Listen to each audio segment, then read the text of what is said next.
Well, hello, my name is Brandon Brewton. I am the Senior Manager of Academics for Secondary Curriculum and Development, and I have the honor of doing this week's middle school social studies lesson for the week of June 22nd, 2020, over checks and balances.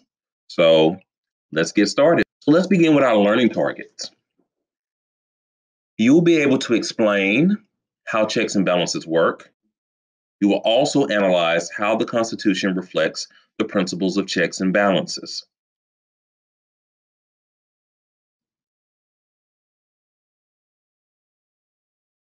For this assignment, you will need pen or pencil and paper. So let's define checks and balances.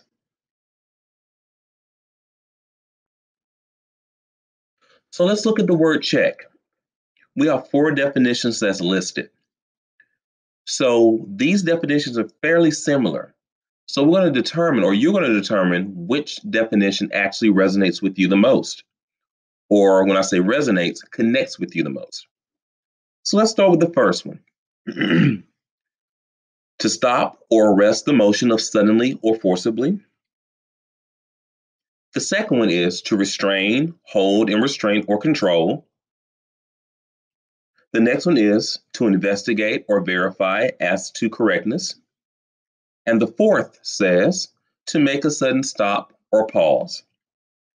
So take a few moments to look at these 4 definitions again and pick the one that you want to actually use as our definition for check.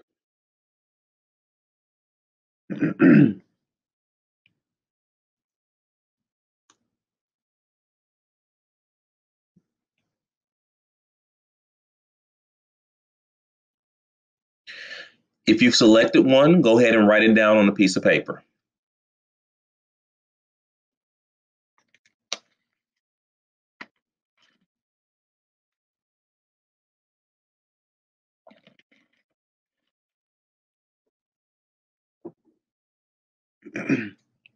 All right. If I were to choose a definition, I would choose the second one, to restrain or hold in restraint or control.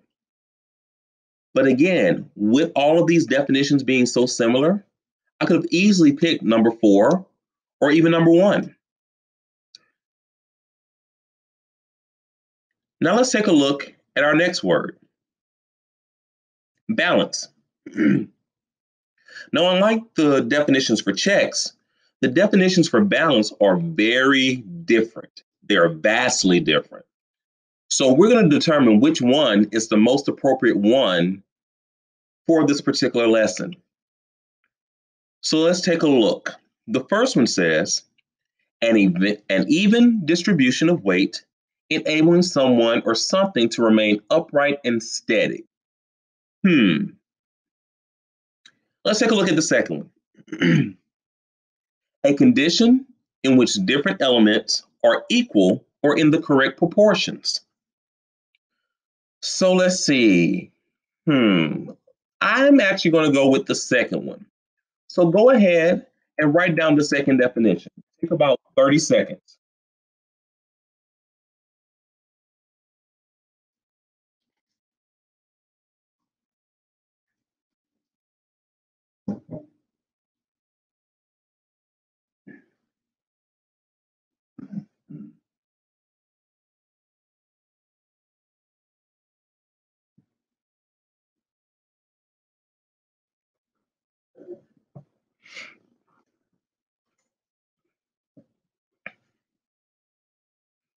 All right. Bring your sentence to a close in 3, and in 2, and in 1. Let's keep moving. So today, we will learn about the system of checks and balances and explore how it is reflected in the United States Constitution.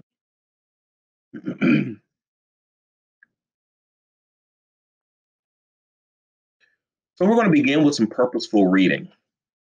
So as we read the next few slides, we're going to actually use these questions to guide our thinking.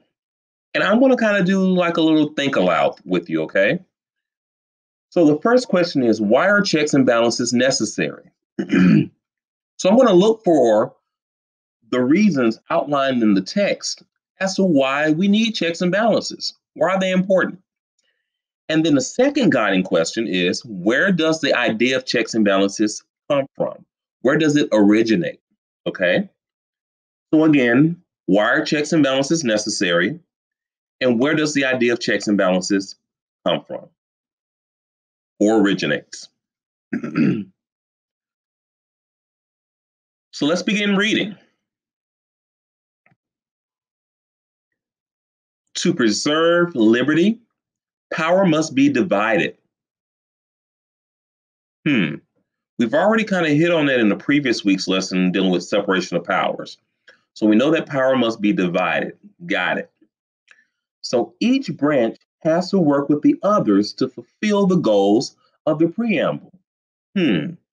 So a preamble, that is the opening to the Constitution. And if I remember correctly, it goes kind of like this.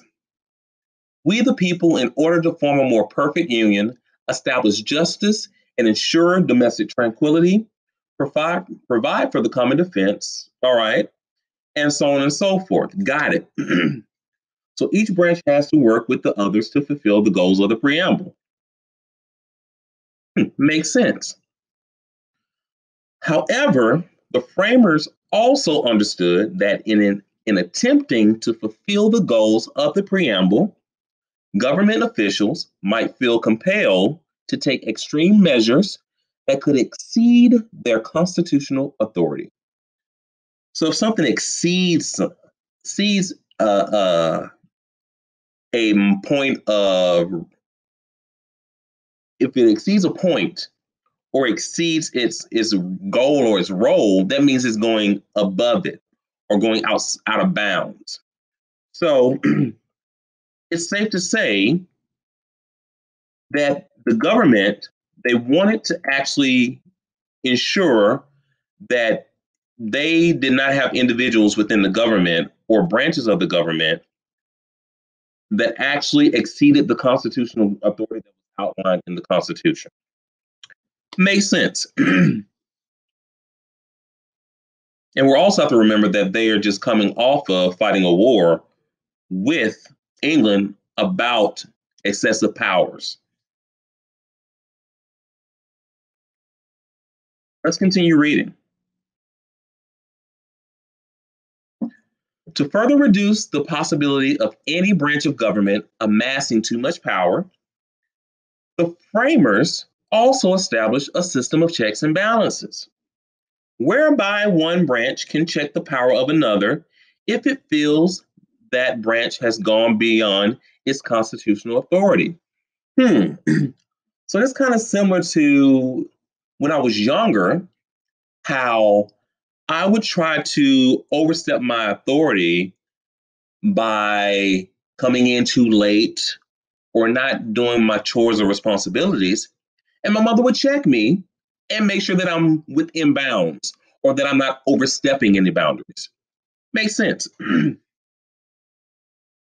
By providing each branch with enough power to check the others, the framers hoped to reduce the negative effects of people acting in their own self-interest and to increase the possibility of people practicing civic virtue and working for the common good. Oh, so putting the country or the good of the community over personal or individualistic needs and means. Got it.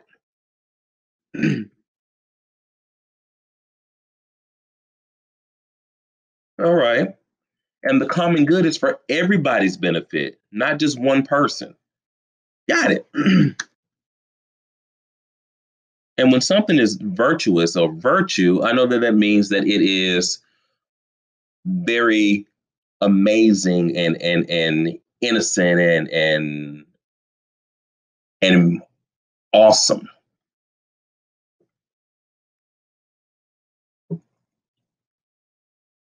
So far we've answered a few of our questions, or both of our questions already. However, let's continue to read and see if we can find some more information to go along with our questions. All right. And again, I'm going back to that word virtue. Let me think even further. I know I said amazing and awesome. Oh, high moral standards. That's it. High moral standards. So having civic standards, having high civic standards. Got it. All right. So let's keep reading. The separation of powers and the system of checks and balances are probably two of the most innovative elements of the Constitution.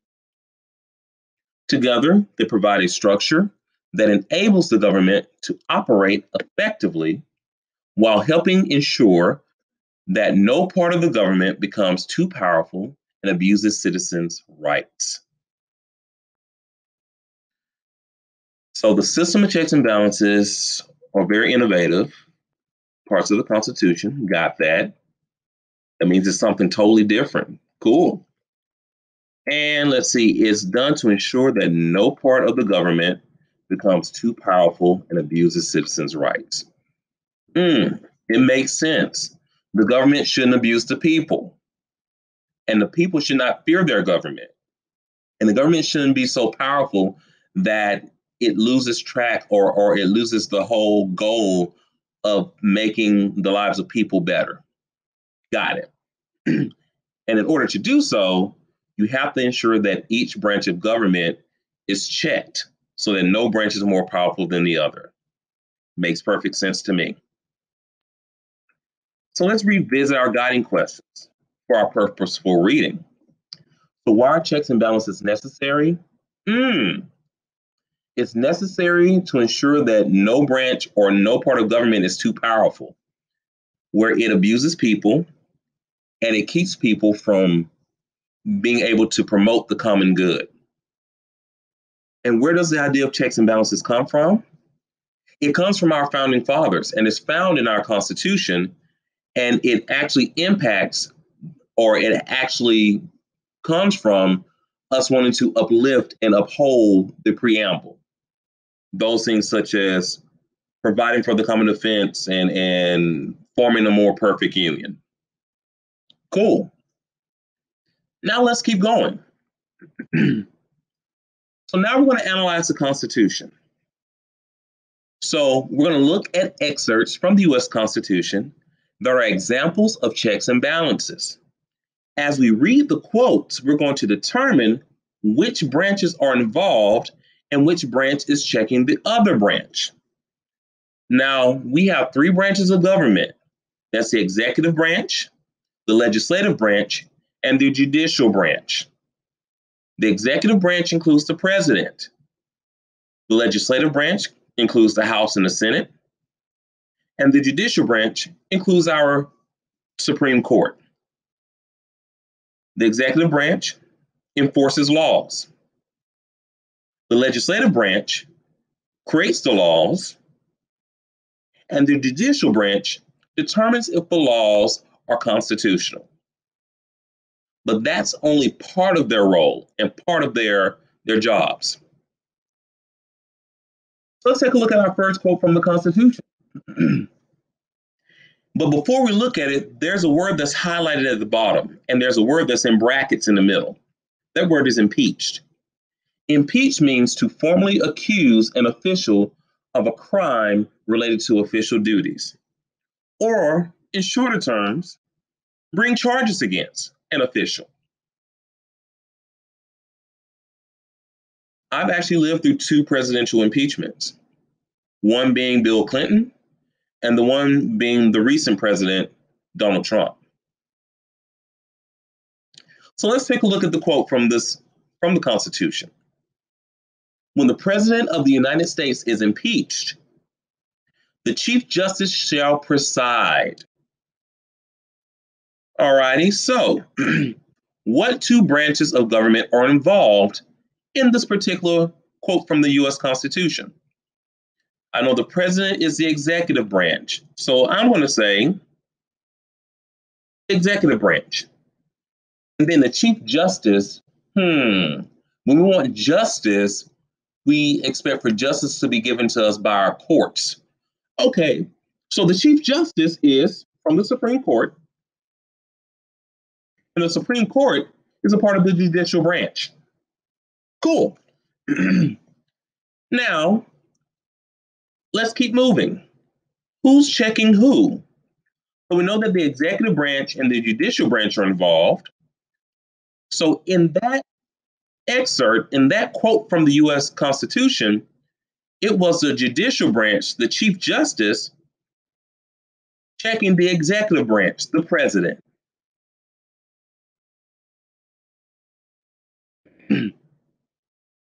Let's look at another quote. Every bill which shall have passed the House of Representatives and the Senate shall be presented to the President of the United States for approval.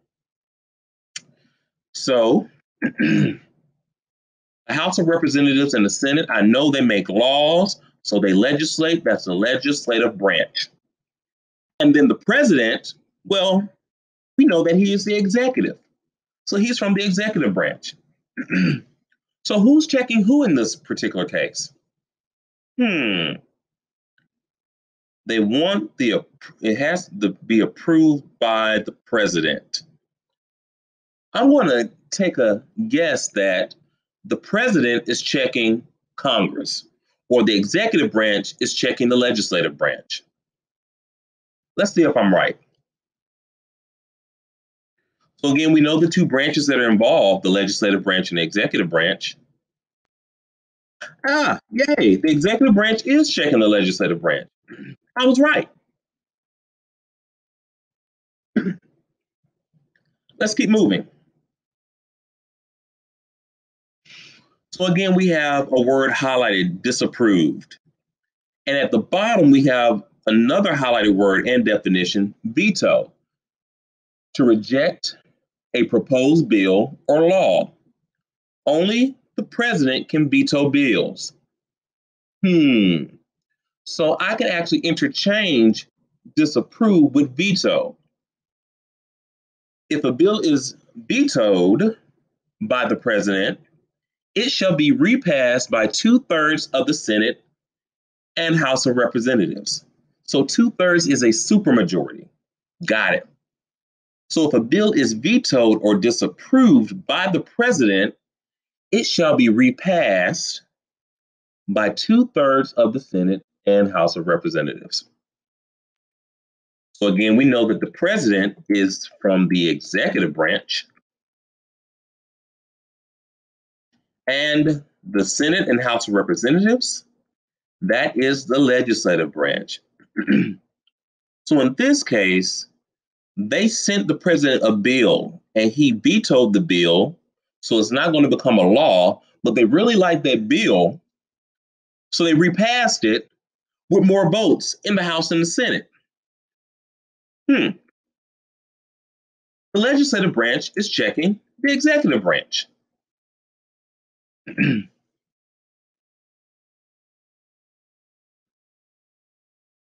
And now we're hearing a lot about presidential vetoes and overriding vetoes.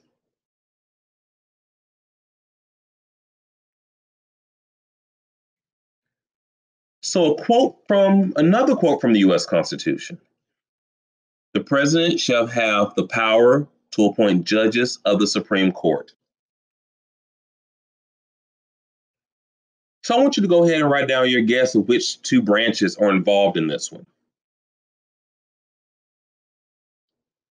Take about 30 seconds.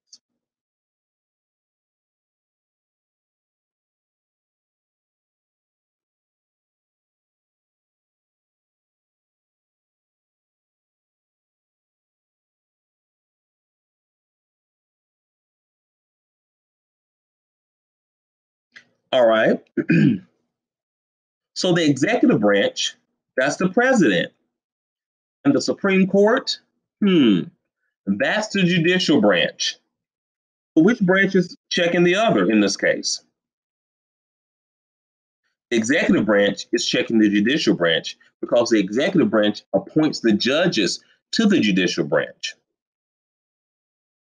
And those judges are appointed to lifelong terms. They serve for life. So if someone is 35 years old or 40 years old, they can serve on the court until they're in their 80s or until they decide to retire.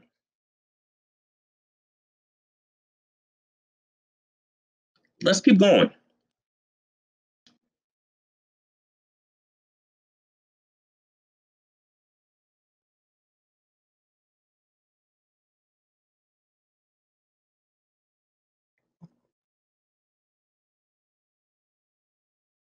So let's do a quick review.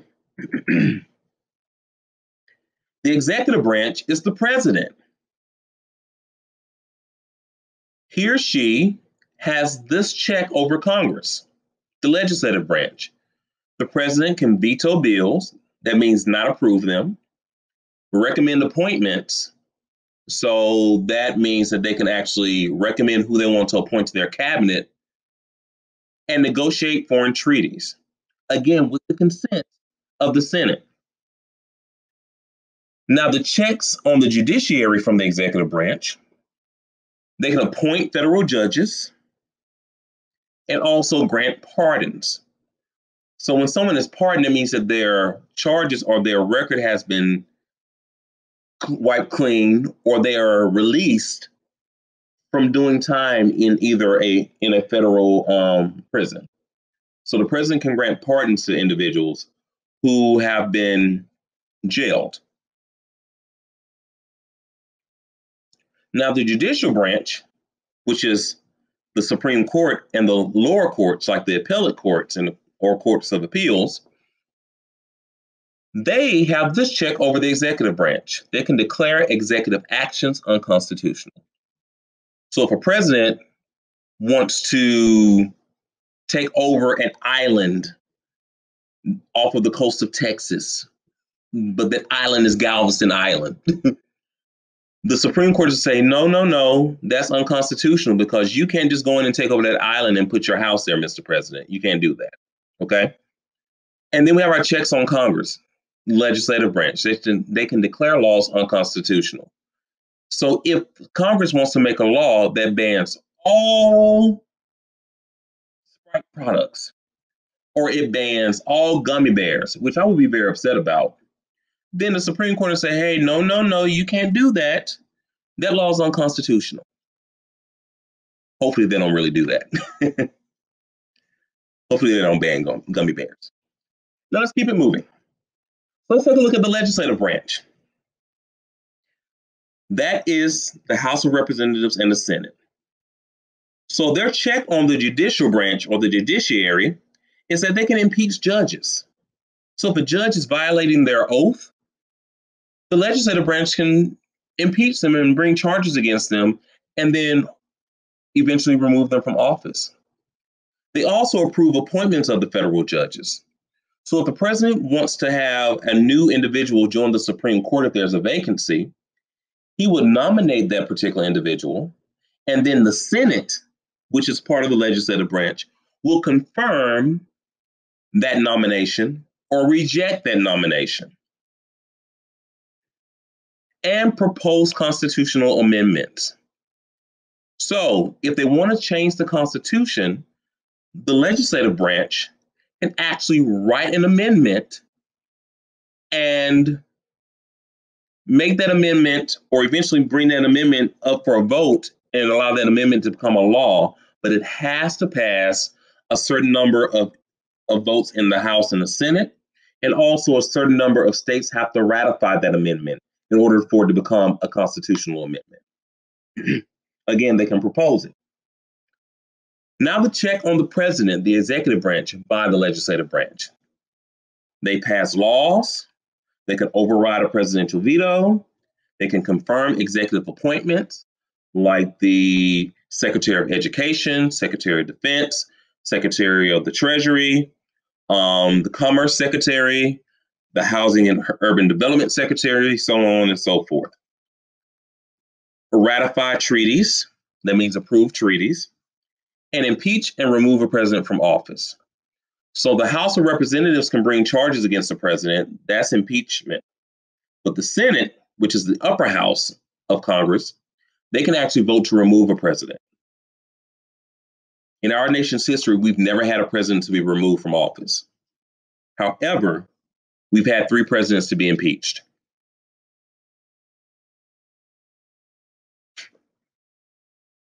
Now, let's see how checks and balances work in the real world. For each scenario, determine the branch or branches of government that can check or limit the action taken by the third branch of government. Include the power that will be used. An example is given. Let's take a look at this example. Go ahead and read through it by yourself. Then I'm going to read it, and then we're going to go over the branch and also the power.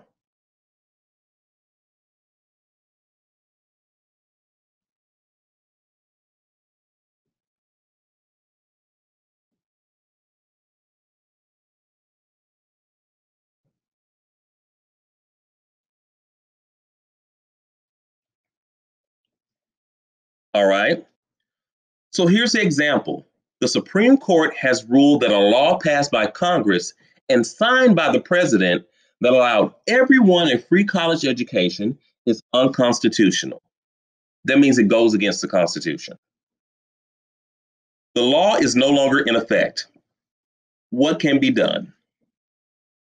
So here's what can be done.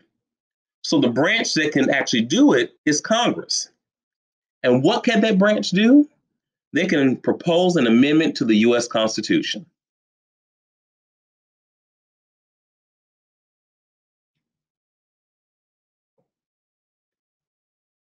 Let's take a look at this scenario. President I Am Rotten has stolen $1 million of the taxpayers' money. What can be done? Take a few moments to think about it. What can be done?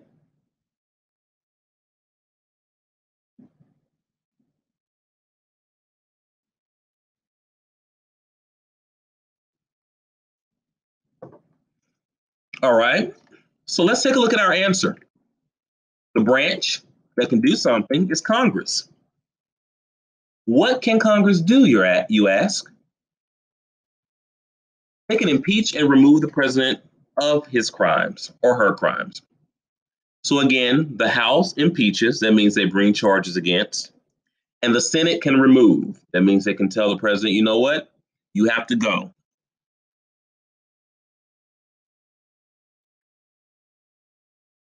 Here's our next scenario. Congress has just passed a law requiring all males 13 years old and older to quit school and join the military. What can be done? So we know that Congress is the legislative branch. So what branch can actually check them? And also, how can they check them? Here we go. The president. The president can actually veto the laws. But this is something that can also happen. The Supreme Court can actually declare that the law is unconstitutional. So both the other 2 branches can check the legislative branch on this particular law or on this particular issue.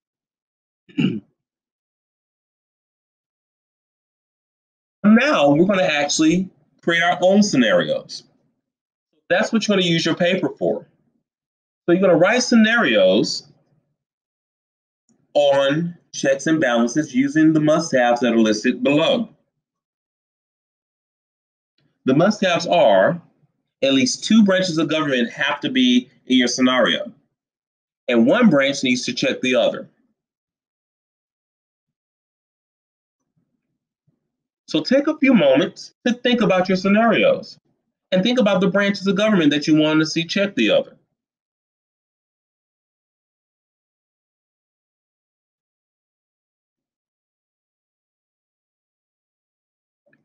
You have about 10 minutes. Go ahead and get started.